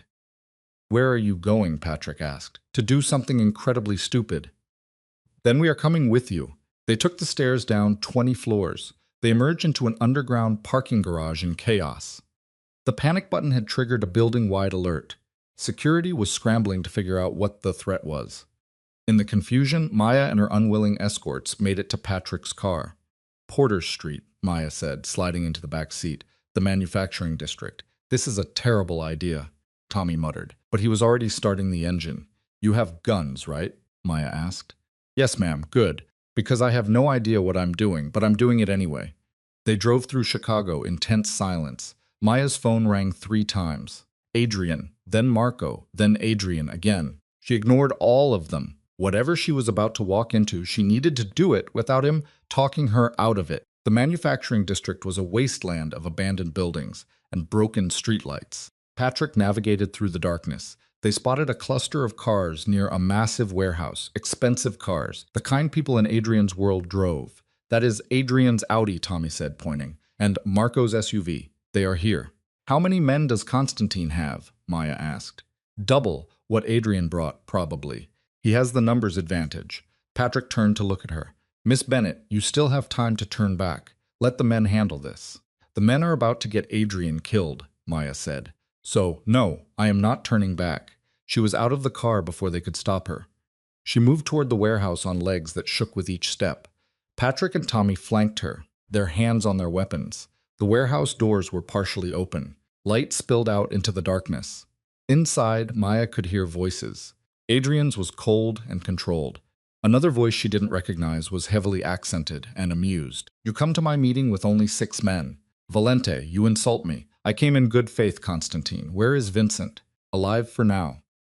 Whether he stays that way depends on you. Maya crept closer. She peered through the gap in the doors. The interior of the warehouse was vast and mostly empty. It was lit by harsh fluorescent lights that turned everything sickly yellow. In the center, 2 groups of men faced each other like armies on a battlefield. Adrian stood at the front of his group. He was flanked by Marco and 4 others Maya recognized from the penthouse. Across from them was a man who must be Constantine. He held court with at least a dozen armed men. Bound to a chair between them, bloodied and barely conscious, was Vincent. What do you want? Adrian demanded. What I have always wanted. The Southside operations, your territory, your connections. Everything you have built for the past 20 years. Constantine smiled, and Maya could see it was cruel even from a distance. Give me that and Vincent lives. That's insane. I would rather burn it all than hand it to you. Then Vincent burns with it. Constantine pulled a gun and pressed it to Vincent's head. Adrian went rigid. Maya saw the calculation in his eyes. She saw him weighing one man's life against everything he had built. She saw him preparing to make an impossible choice. And Maya knew with sudden clarity that Adrian would sacrifice it all. He would give up his empire, his power, everything to save someone he cared about. Because that's who he was, beneath the violence and the reputation. A man who valued loyalty above all else. Wait, Maya's voice cut through the warehouse before she could stop herself. Every head turned toward her. Adrian's face went from shock to rage to terror in rapid succession. Maya, get out of here, he shouted. Now, but Maya was already moving forward. Patrick and Tommy flanked her nervously. She had no plan. She had no idea what she was doing. Just the desperate need to stop Adrian from destroying himself. Who is this? Constantine asked, his smile widening. Not one of your men, surely. She's no one, Adrian said quickly. She's not part of this. Let her leave. Oh, but I think she's very much part of this. Constantine's eyes gleamed as he studied Maya. Look at how you tense when I look at her, how your hand goes to your gun. This woman means something to you, Valente. Something important. Constantine, I'm warning you. I don't want your territory anymore. Constantine interrupted. I want something better. I want to watch you suffer the way you made me suffer when you killed my brother. Maya's blood ran cold. This wasn't about business. This was about revenge. Your brother attacked one of my men, Adrian said. Killed him. I was defending my own, and I am defending mine. An eye for an eye, as they say. Constantine turned his gun from Vincent to Maya. You took someone I loved. Now I will take someone you love. Fair trade. Everything happened at once. Adrian lunged forward with a shout. Marco and the others drew their weapons. Constantine's men did the same. The warehouse erupted into a forest of guns, all pointed at each other. And Maya, standing in the middle of it all, realized she just made everything infinitely worse. Don't. Adrian's voice cracked like a whip. Nobody moves. Nobody shoots. Constantine, please. You want revenge. Take it on me. Leave her out of this. Begging, Valente, I never thought I'd see the day. Constantine gestured with his gun. Everyone lowers their weapons now, or the girl dies where she stands. There was a moment of terrible stillness. Then slowly, Adrian nodded to his men. They lowered their guns. Constantine's crew did the same, though they remained alert and ready. Good, Constantine said. Now we negotiate properly. You give me everything I want, and both Vincent and your little girlfriend live. Refuse, and they both die. You have 30 seconds to decide. I'll give you whatever you want, Adrian said immediately. Territory, money, connections, all of it. Just let them go. Maya's heart broke at the defeat in his voice. He was giving up everything he had built. He was becoming powerless, and it was her fault for coming here. Adrian, no, she said. Be quiet, Constantine snapped. The adults are talking. Something in Maya snapped. She had spent 3 years being told to be quiet, to know her place, to let men make decisions about her life. She had escaped Ethan only to end up here. She was causing Adrian to sacrifice everything because she had been stupid enough to think she could help. No more. You want revenge, Maya said, her voice stronger than she felt. Then take it on me. I'm the one who walked in here and complicated this. I'm the one Adrian will suffer most for losing. Let Vincent go. Let Adrian keep his territory. And you can do whatever you want of me. Maya, shut up, Adrian roared. Don't you dare. It's fair, Maya continued, ignoring him. You get your revenge. Adrian loses what matters most. Vincent lives. Everyone gets something. Constantine studied her with newfound interest. Brave. Stupid, but brave. You love him enough to die for him. Maya's eyes found Adrian across the warehouse. He looked terrified. Fury and fear warred on his face. She thought about the past 3 weeks. She thought about morning coffee and late-night conversations. She thought about the way he kissed her like she was precious. She thought about 3 words he had said before walking into danger. Yes, Maya said simply. I love him that much. No. Adrian started forward, but 3 of Constantine's men blocked his path. Maya, stop this. I won't let you.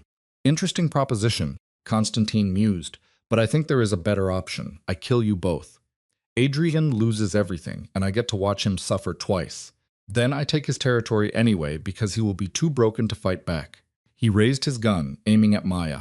She saw Adrian's face contort with anguish. She saw him reach for his weapon, even though he was outnumbered and outgunned.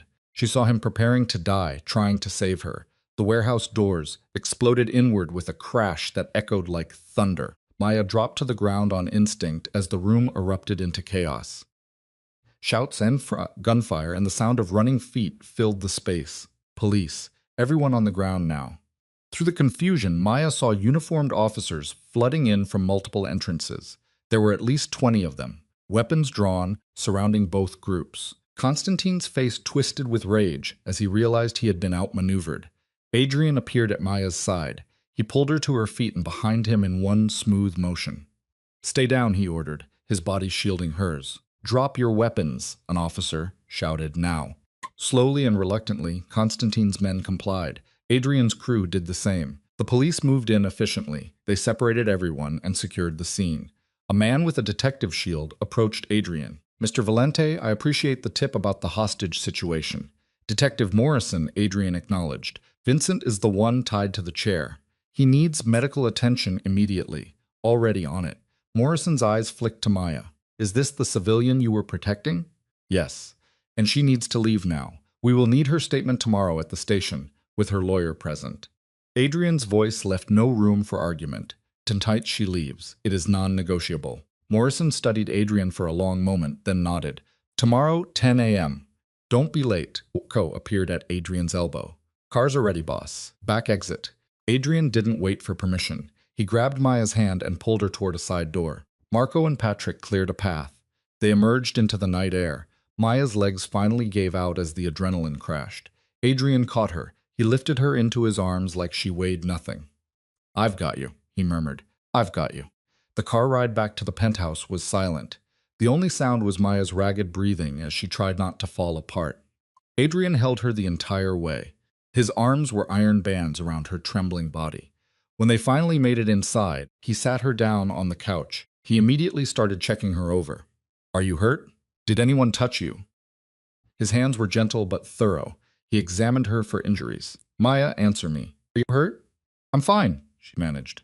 "I'm not hurt. You're not fine. You walked into an active hostage situation. You offered yourself as a trade. You could have died." His voice broke. "So could you. That's different." "How?" Maya demanded. She found her anger now that the fear was receding. "How is it different? You're about to give up everything you have built, everything that matters to you. Because you matter more," Adrian shouted. "Don't you understand that? You matter more than territory or money or reputation or anything else. I would burn my entire world to the ground if it meant keeping you safe. And I would do the same for you," Maya shouted back. "That's what love is, Adrian. It's not pretty or safe or logical. It's standing in a warehouse with a gun pointed at you because the thought of living without the other person is worse than dying." They stared at each other, both breathing hard. Then Adrian pulled her into a kiss that was desperate and claiming. It was full of everything they had been too afraid to say out loud. Maya kissed him back with equal fervor, her hands fisted in his shirt, anchoring herself to him.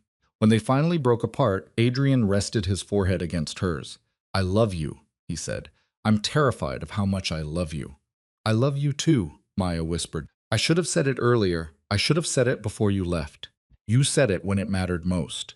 Adrian's thumb brushed across her cheek. "You said it in front of Constantine and his men and the whole damn world. That took more courage than I've ever seen. It was stupid. It was brave. There's a difference." He pulled her close again, and Maya felt him shaking.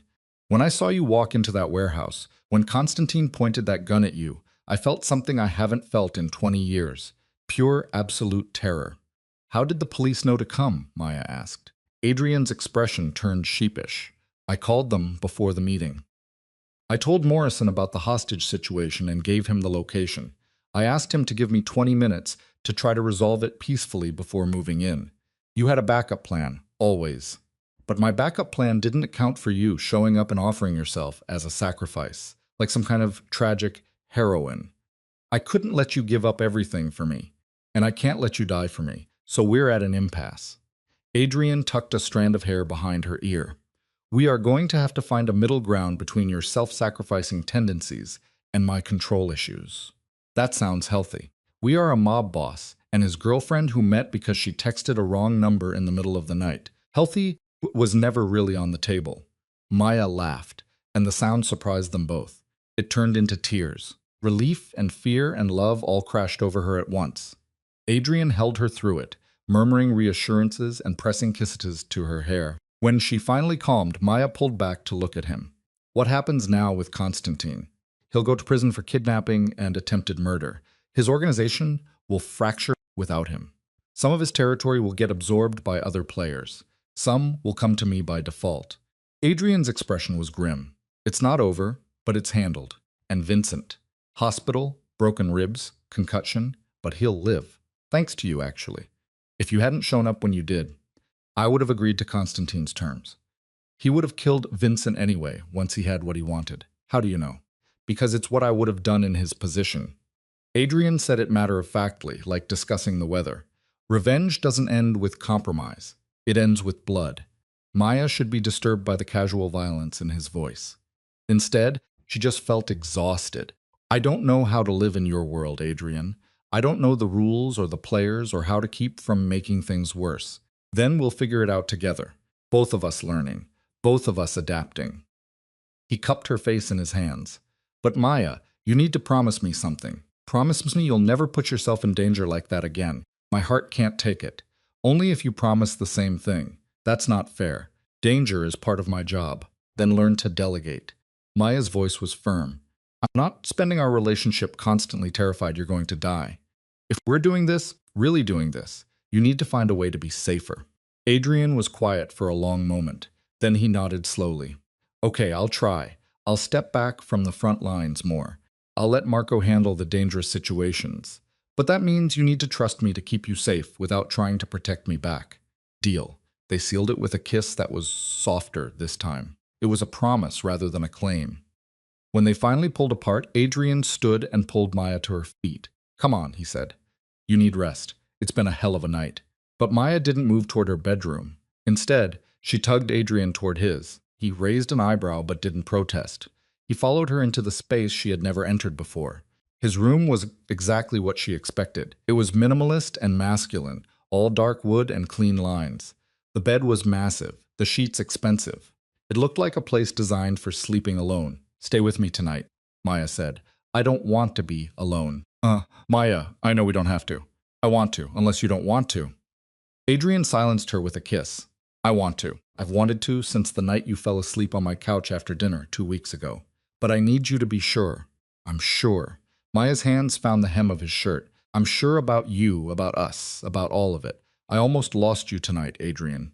I don't want to waste any more time being afraid. They undressed each other slowly. They learned bodies through touch in the darkness. Adrian was careful with her healing ribs.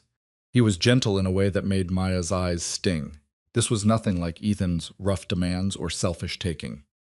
This was Adrian worshipping every inch of her skin. He made her feel cherished and valuable and safe. Later, wrapped in his arms with her head on his chest, Maya felt something settle in her soul. This was home. Not the penthouse or the city or even the bed they were lying in. Home was this man, with his complicated morality and dangerous life and absolute devotion to keeping her safe. I love you, she whispered into the darkness. Adrian's arms tightened around her. I love you more. Not possible. Want to bet? Maya smiled against his chest. We could argue about this all night. I can think of better ways to spend all night. He proved his point thoroughly. By the time Maya finally fell asleep, she was boneless and satisfied and completely, irrevocably his. Morning light filtered through the curtains, painting golden streaks across Adrian's bedroom. Maya woke slowly. Her body was deliciously sore in ways that had nothing to do with old bruises. It had everything to do with the man still sleeping beside her. Adrian's arm was draped across her waist, his breathing deep and even. In sleep, the hard lines of his face softened. It made him look younger, almost peaceful. Maya traced the scar along his collarbone with gentle fingers. She wondered about the story behind it. There were so many stories written on his skin. There were so many pieces of his violent life she was only beginning to understand. But she had time now. Time to learn every scar, every story, every part of him he'd kept hidden from the world. Adrian stirred, his dark eyes opening to find her watching him. A slow smile spread across his face. Morning, he murmured, his voice rough with sleep. Morning, Maya leaned in to kiss him softly. How long until we have to face reality? Adrian glanced at the clock on his nightstand. Statement at the police station in 3 hours. After that, I have a meeting with my lawyer to discuss the fallout from last night. And then he pulled her closer. Then I am all yours for the rest of the day. Promise. Promise. They stayed in bed longer than they should have, wrapped around each other. Neither wanted to break the spell of this perfect morning. But eventually responsibility called.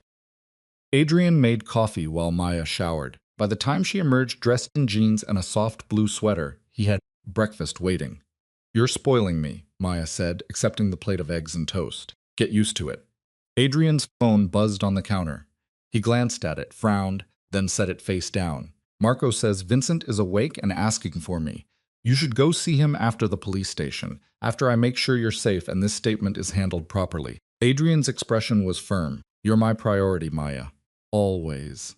The words settled warmth in Maya's chest. She had spent so long being an afterthought in Ethan's life that Adrian's unwavering focus still caught her off guard sometimes. They arrived at the police station exactly on time. Adrian's lawyer was a sharp woman named Catherine, with steel gray hair and sharper eyes. She met them in the lobby. She hyped quickly on what to expect, what questions to answer, and what to deflect. Then she led them into an interrogation room where Detective Morrison waited. The statement took 2 hours. Maya recounted everything from the moment she had heard about the hostage situation to walking into the warehouse to Constantine's threats. Morrison asked pointed questions about Adrian's business, about her relationship with him, and about what she knew of his operations. Catherine shut down anything too invasive, but Maya answered honestly where she could. "You understand you could have been killed," Morrison said, not unkindly. "Walking into an active hostage situation without training or backup." "I understand," Maya said, "but the man I love was in danger. I couldn't just sit at home and wait." Morrison's eyes flicked to Adrian, who had been sitting silently in the corner the entire time. "Lucky, for both of you, that Mr. Valente had already contacted us. Otherwise, this could have ended very differently." "Lucky," Adrian agreed, his tone suggesting he didn't believe in luck at all. They were released an hour later with warnings to stay available for follow-up questions. In the car, Maya sagged against the leather seat, exhausted. "That was brutal," she said. "You did well." Adrian's hand found hers, squeezing gently, better than most people would have under that kind of interrogation. "Morrison's good at his job, but Catherine's better. She won't let them turn this into something it wasn't." And what was it? A civilian caught in the crossfire of a criminal dispute who happened to be brave enough to try to help. Adrian's smile was slight. "The fact that you're also sleeping with one of the criminals involved complicates things. But that's my problem, not yours." "Your problems are my problems now," Maya reminded him. "That's how this works, is it?" Adrian's expression turned serious. "Because we never actually discussed what this is, what we are. I told you I love you. You said it back. We spent the night together. But Maya, I need to know what you want from this, from us." Maya turned to face him fully. "I want everything. I want mornings waking up next to you. I want to finish my degree knowing you're proud of me. I want to build a life with you, whatever that looks like." "I want to," she paused, gathering courage. "I want forever if you'll give it to me." Adrian's breath caught. "Forever is a long time." "Good, because I don't think I could handle anything less." He kissed her then, deep and claiming, and Maya felt the promise in it. When they finally pulled apart, Adrian rested his forehead against hers. "I have something I need to tell you," he said quietly. "Something I've been thinking about for weeks now." Maya's heart skipped. "Okay, I'm getting out. Not all the way, not overnight. But I'm transitioning the more dangerous operations to Marco and the others. I will keep the legitimate businesses and sell off the rest. Within a year, maybe two, I'll be clean." Maya pulled back to stare at him. "Adrian, you don't have to do that for me. I'm not doing it just for you. I'm doing it for us, for the future we both want." His hands cupped her face. "I meant what I said last night. You matter more than any of this, more than territory or reputation or power. And I can't ask you to build a life with me while constantly wondering if I'm going to come home in a body bag. What about the people who depend on you? They'll transition with me or find new leadership. Marco is ready to take over the operations I'm leaving behind. Vincent will help him. The crew will be taken care of." Adrian's expression was resolute. "This isn't a snap decision, Maya. I've been thinking about getting out for years. You just gave me a reason to finally do it." Maya's eyes filled with tears. "You'd really leave all this behind. I'd leave the whole world behind for you." They spent the afternoon at the hospital visiting Vincent. He looked terrible, but alive. His face was a mass of bruises. His ribs were wrapped, and one arm was in a sling. But he managed to smile when Maya entered the room. "So, you're the woman who made Adrian lose his mind," Vincent said, his voice raspy. "Heard you walked into Constantine's trap trying to save him." "It seemed like a good idea at the time," Maya said. "Riley, boss said you offered yourself as a trade." "That took guts. That took stupidity," Adrian corrected from the doorway. "But we've already had that conversation." Vincent's eyes moved between them. There was something knowing in his expression. "You're keeping her then, if she'll have me." "I will," Maya said softly. "I am." Vincent nodded, satisfied. "Good. It's about time you had something in your life besides business and revenge. Elena would be happy for you." Adrian's expression flickered with old pain at his sister's name. Maya took his hand, anchoring him to the present. They stayed with Vincent for another hour, talking about recovery and what came next. Before they left, Vincent pulled Adrian aside. Maya couldn't hear their conversation, but she saw Adrian's expression shift from surprise to something that looked like relief. In the car, she asked about it.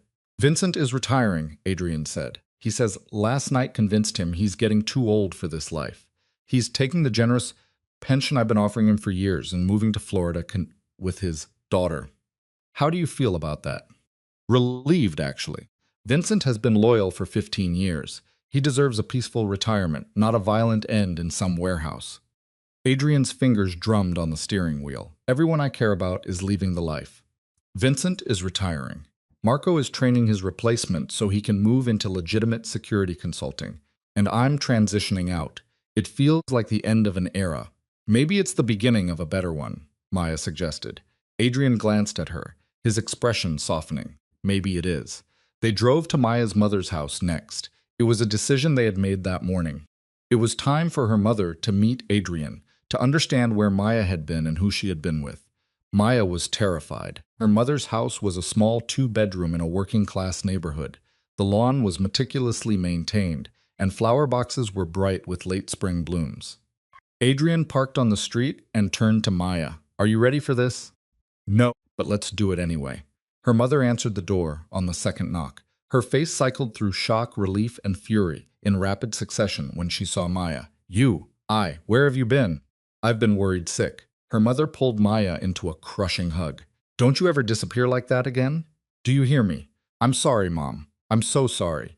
Maya hugged her back tightly. "I should have called sooner." Her mother pulled back, her eyes finding Adrian standing respectfully behind Maya. "And who is this?" "Mom, this is Adrian Valente. He is." Maya paused, not sure how to explain. "He's the one who's been keeping me safe." Her mother's eyes narrowed. She took in Adrian's expensive suit and careful posture. "Safe from what exactly?" "Can we come in?" Maya asked. It's a long story. They sat in her mother's living room. The space was achingly familiar with its floor couch and family photos on every surface. Maya told her everything. Ethan's abuse. The night she texted a wrong number. Adrian coming to save her. She left out the criminal details, simply saying Adrian had connections that let him protect her. Her mother listened in silence. Her face grew paler with each revelation. When Maya finished, her mother turned to Adrian. "You saved my daughter's life," she said quietly. "I did what anyone should have done," Adrian replied, "but most people wouldn't have. Most people would have ignored a text from a stranger at 3 a.m. Her mother's eyes glistened with unshed tears. "Thank you for being there when she needed someone. I'd do it again without hesitation. And now, what are your intentions toward my daughter?"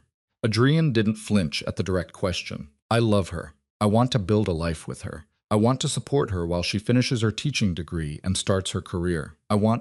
He paused, his hand finding Maya's. "I want to give her everything she deserves and more." Her mother studied him for a long moment. "You're not a normal man, are you? I can see it in how you carry yourself, how you watch the room. Maya says you have connections, but I think it's more than that." "Mom," Maya started. "I'm not stupid, sweetheart. I know what connections means in this city." Her mother's gaze never left Adrian's face. "The question is, are you dangerous to my daughter?" "I would die before I let anyone hurt her," Adrian said simply. "Including my It's not what I asked." "No, it's not." Adrian sat back, his expression honest. "My life has been violent. I've done things I'm not proud of. But I'm changing that life because Maya deserves better than a man who might not come home. Within 2 years, I'll be completely legitimate. That is my promise to her and to you." Maya's mother was quiet, processing. Then she reached over and took Maya's hand. "Are you happy?" she asked. "Really, truly happy." Maya thought about morning coffee and late-night conversations. She thought about feeling safe for the first time in years. She thought about waking up next to Adrian and knowing bone deep that she was exactly where she belonged. "Yes," she said, "happier than I've ever been." Her mother nodded slowly. "Then that's enough for me. But Mr. Valente, if you ever hurt my daughter, connections or not, you will answer to me." Adrian's smile was genuine. "I'd expect nothing less, ma'am." They stayed for dinner. Her mother fussed over Maya and peppered Adrian with questions about his legitimate businesses. By the time they left, her mother had extracted promises of regular visits and Sunday dinners, and Maya felt like a weight she didn't know she'd been carrying had finally lifted.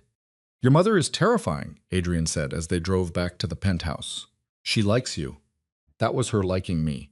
I'd hate to see her dislike someone." Maya laughed, the sound light and free. "She's protective, but she saw what I see in you. That underneath everything, you're a good man trying to do better." "I'm really not, Maya.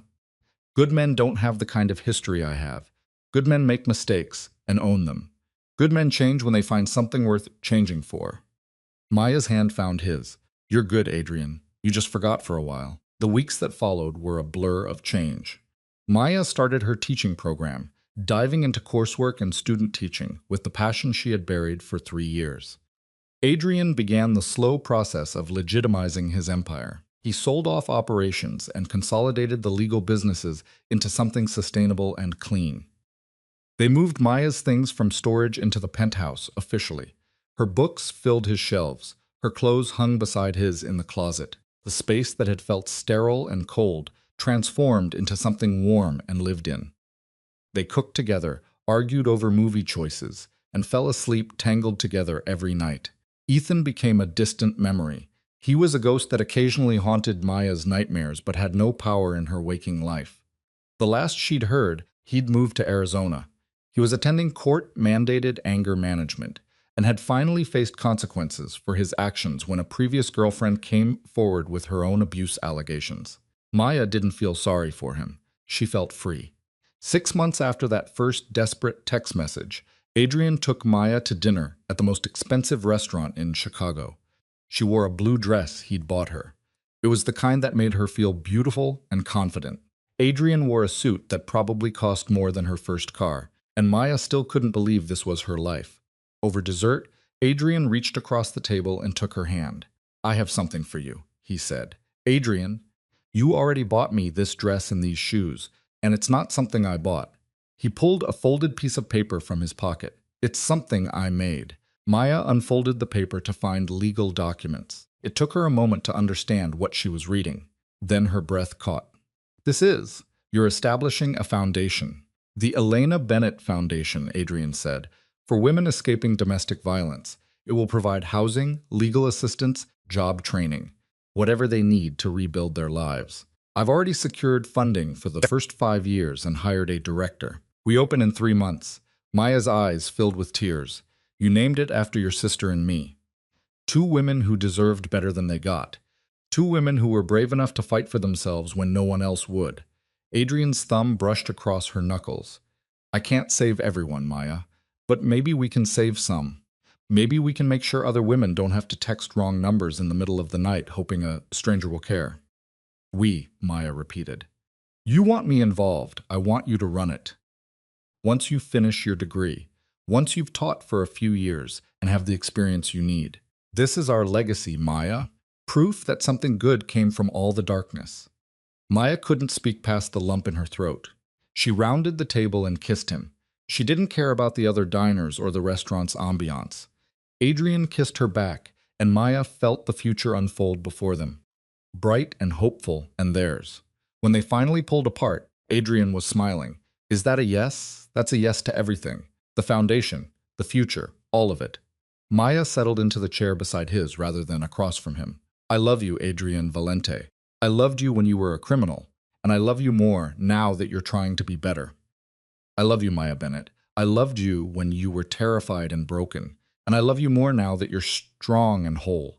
I wasn't whole until I found you. Neither was I." They finished dessert with Maya tucked against Adrian's side, planning the foundation and their future. By the time they left the restaurant, they had sketched out programs for job training, legal advocacy, and transitional housing. Maya's teaching degree would prepare her to help women with children to create educational programs that broke cycles of poverty and dependence. It was ambitious and hopeful, and everything they had both been afraid to want. 1 year after the wrong number that changed everything, Maya stood in front of her first classroom as a fully certified teacher. 23 second graders looked up at her with varying degrees of excitement and terror. Maya smiled at them. Remembering when she'd been that young, full of dreams about making a difference. She'd lost those dreams for a while, but she'd found them again in the most unexpected place. That afternoon, Adrian picked her up from school, waiting in the parking lot like he did every Friday. Maya slid into the passenger seat and kissed him. "Hello. How was it?" he asked. "Perfect. Chaotic and exhausting and absolutely perfect." Maya kicked off her shoes. "How was your day?" "I signed the papers selling the last of the operations. As of today, I'm completely legitimate. Just boring business consulting and security services." Maya turned to stare at him. "You did it. You're really out." "I'm really out." Adrian pulled her close. 20 years of that life, and I walked away. For you, for us, for the future we're building. Any regrets? Adrian was quiet for a moment, considering. No. That life gave me resources and connections I'm using for good now. It taught me how to survive, how to fight, how to protect what matters. I don't regret what I learned. I just regret how long it took me to learn there was another way. They drove home. The penthouse was home now, truly, and changed into comfortable clothes. While Adrian started dinner, Maya pulled out her laptop and worked on curriculum plans. This was their life now. Quiet domesticity with a man who had once been Chicago's most feared criminal. Her phone buzzed with a text from her mother. Mom says, Sunday dinner this week. I'm making your favorite. Maya replied, we'll be there. Adrian's bringing wine. Mom replied, tell him to bring the expensive stuff. I'm getting used to the finer things. Maya laughed and showed Adrian the message. He grinned and added expensive wine to their shopping list. Later that night, wrapped in each other's arms in bed, Maya thought about how far they had both come. From a desperate text at 2:47 a.m. to this moment of peace and safety and love, from victim and villain to partners building something meaningful. Thank you, Maya whispered into the darkness. For what? Adrian's voice was drowsy, one hand tracing lazy patterns on her back. For answering a wrong number, for coming to save me, for giving me a reason to believe in second chances. Thank you for sending that text, for being brave enough to ask for help, for seeing past what I was to what I could become. Adrian pressed a kiss to her forehead. We saved each other, Maya. That's how this works. Is that what love is? That's exactly what love is. They fell asleep like that. Two broken people who had found wholeness in each other. Outside, Chicago sprawled beneath them, full of other stories and other struggles. But in this penthouse high above the city, Maya Bennett and Adrian Valente had found something rare and precious. They had found home. 2 years later, the Elena Bennett Foundation opened its doors in a renovated building on the south side. Maya stood beside Adrian as they cut the ribbon. They were surrounded by local officials, donors, and most importantly, the first group of women the foundation would help. Maya's mother stood in the front row, dabbing at her eyes with a tissue. Marco and Vincent had flown in for the occasion. Both men looked healthier and happier than Maya had ever seen them. Catherine, Adrian's lawyer who had become a friend, was there with her wife. Even Detective Morrison had shown up, offering his quiet support for the program. As Maya gave her speech about second chances and rebuilding lives, she caught Adrian's eye. He was watching her with such pride and love that Maya's voice nearly faltered. This man, who had built an empire on fear and violence, was now using every resource he had to help women escape the exact kind of danger he had once embodied. People could change. Lives could be rebuilt. Wrong numbers could lead to right places. After the ceremony, Adrian pulled Maya aside. I have something for you, he said, reaching into his pocket. Adrian, we just opened a foundation. That's gift enough. This is different. He pulled out a small velvet box. This is personal. Maya's breath caught as he opened it to reveal a simple diamond ring. It was elegant and perfect. Maya Bennett, you texted a wrong number and changed my entire life. You made me want to be better. You made me believe in second chances and redemption and love. Adrian took her hand. Will you marry me? Will you build this life with me officially? Will you? Yes, Maya interrupted, tears streaming down her face. Yes. Yes. 1,000 times. Yes. Adrian slipped the ring on her finger and kissed her as their friends and family applauded. Maya kissed him back, tasting joy and promise and forever. That night, back in their penthouse, Maya looked at the ring on her finger. She marveled at how one desperate moment of fear had led to this, to love and safety and a future she'd never dared imagine. What are you thinking? Adrian asked. He came up behind her and wrapped his arms around her waist. I'm thinking about that night when I was locked in a bathroom, terrified. I was texting what I thought was my friend's number. Maya leaned back against him. I was so scared. I thought I was going to die. But you didn't. No, because a stranger answered. Because you cared about someone you had never met. Because you drove across the city to save me. She turned in his arms. That wrong number was the best mistake I ever made. It wasn't a mistake, Adrian said softly. It was fate, destiny, whatever you want to call it. You were supposed to text me that night. I was supposed to save you, and we were supposed to save each other. You believe in fate now. I believe in us. That's close enough. Maya kissed him, pouring every ounce of love and gratitude into it. When they finally pulled apart, Adrian smiled. Ready for the rest of our lives, he asked. Maya looked over the penthouse that had become a home. She thought about the foundation they had built together. She thought about the lives they would change. She thought about the future stretching before them, bright with possibility. She thought about the scared woman she had been and the strong woman she had become. She thought about the criminal who had found redemption and the victim who had found her voice. "Ready," Maya said. "Let's build something beautiful." And they did. The wrong number that had carried a desperate plea for help became the foundation of their story. The stranger who had answered became the love of her life. The penthouse that had been a hiding place became a home. And two broken people became whole by choosing each other every single day for the rest of their lives.